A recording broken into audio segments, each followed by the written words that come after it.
Hello and welcome to Quick Charge. I'm Mikey G, and it's Saturday, July 22nd. A Tesla Cybertruck with a new darker camouflage wrap has been spotted, and it gives the electric pickup an interesting look. Historically, Tesla hasn't been much of a user of camouflage on their prototypes, primarily due to Tesla's approach of unveiling prototypes that are fairly close to vehicle production. But now, several Cybertrucks with camouflage wraps have been spotted in the last few months. They've all looked like a classic urban camo, but the new spotting has a more fine camo particle in the pattern and is largely darker. These new wraps could be used to help hide the final design of the truck, or Tesla could be testing the wraps for the trucks since it's the only way to make the vehicle look different. Tesla has launched their electric vehicles in Malaysia as part of a latest expansion in the new market. With the launch, Tesla opened a pop-up location in Kuala Lumpur, open until the end of October, where anyone interested can get a test drive. Malaysia is not a huge automotive market, but there are not many major markets that Tesla is not operating in quite yet, except for India. Nevertheless, Malaysians buy about 500,000 vehicles per year, and it'll be interesting to see if Tesla can carve out a nice part of that market. BMW celebrated the official start of production of their first electric 5 Series sedan, the BMW i5. Now, this is a long time coming, as BMW has been teasing this model for over 6 years. The BMW i5 will take the traditional spot in the automaker's portfolio, popular space between the 3 Series and the larger 7 Series. The i5 will come in 2 all-electric variants, including the eDrive 40 and the M60 Performance version. The electric 5 Series comes loaded with BMW's latest tech and software, including the automaker's latest Generation 8.5 operating system, which allows you to play video games while charging the car. I know what game I would play. It seems that the leadership of Ford Motor Company isn't afraid to load up dealers with electric vehicle inventory.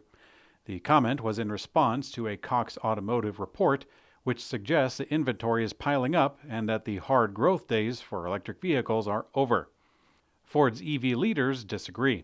In a recent interview with the Detroit Bureau, Ford Model E's Vice President of Electric Vehicle Programs, Darren Palmer, said, quote, "It's a little premature to be concerned about a pileup." He went on to say, quote, "We're just loading up dealers." Now, Palmer said that Ford decided to build capacity relatively quickly, but that, quote, "volume is just about to come online." He added, quote, "We're also introducing a new lithium iron phosphate battery and making other changes that will allow us to move the price points to a new area, as well as offer other derivatives in a completely new price and bring it down." Now, the excess dealer inventory doesn't seem to bother Ford corporate all that much, considering that the financial burden is lifted at that point, but it won't go well towards selling Ford's dealerships on the idea of investing in electric. Ford has given their dealers an ultimatum with electric vehicle sales, in brief, to either invest to sell electric vehicles or sit on the sidelines without. If word passes around that the dealerships who carry electric vehicles wind up carrying too many at a high cost, then Ford will have to work more to get those sideline dealers on board. If you were waiting on Volvo's new flagship EX90 electric SUV, you may have to wait a little longer. EX90 production has been pushed back 5 or 6 months. Now, this vehicle was deemed as the safest vehicle it has ever produced from Volvo, officially unveiling their flagship SUV last November. Volvo car CEO Jim Rowan said back in May that the EX90 production has been delayed. Now, the information is coming out now, but a Volvo spokesperson told Electrek that indeed EX90 has been delayed 5 or 6 months as of May. Now, this still puts the car out until winter, which is all too bad. In other Volvo news, their second quarter results are in, and the automaker reported a big increase in EV units sold. Volvo sales of fully electric vehicles grew by 178% year over year in the second quarter, reaching 29,000, and also accounted for 16% of the total share of their cars sold. Now, unfortunately, margins slipped down from 8% last year to 3% in the second quarter, but Volvo expects that to change with the release of the EX30. The company says that they're putting in place important building blocks for the next growth phase, with more electric cars on the way, a battery plant under construction in Sweden, and new EV factory coming to Slovakia. All right, let's head to the HOV lane for some quick news. Toyota's joint venture in China called FAW Toyota issued a recall plan for their electric sedan in China. The recall affects over 12,000 of the Toyota BZ3 models produced in the year to a defect in the door handles. Now, also, an update to the report added on Thursday, Rivian has now added the new dual motor and performance dual motor options for their online configurator of the R1S SUV. Just last Thursday, they added it to the truck, but now here it is on the SUV. In today's community comment found on YouTube, Bills R Electrek says, "Yeehaw! Don't focus on quarterly results.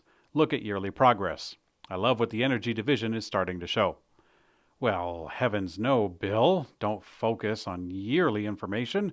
I mean, sure, the yearly results have more useful information in them, and reacting to quarterly results like Chicken Little or maybe a Raging Bull is not terribly helpful, but, I mean, come on, I wouldn't want to encourage anyone to stop looking at quarterly results, and especially not at the daily information, because that's why I'm here, keeping you on the fast track with the latest Tesla and electric vehicle news. But the truth of it is, I can't do it without you, the viewer. Which, by the way, I know a little something about you. You are very likely a male by 99%, according to YouTube stats, and you live in the United States by 67%. Over half of you are older than 55, and to my surprise, 86% of you don't use captions while watching. That's news to me. Thanks for watching Quick Charge. I'm Mikey G, and I hope you have a great day. Not a quarter or a year, a great day. Have a great day.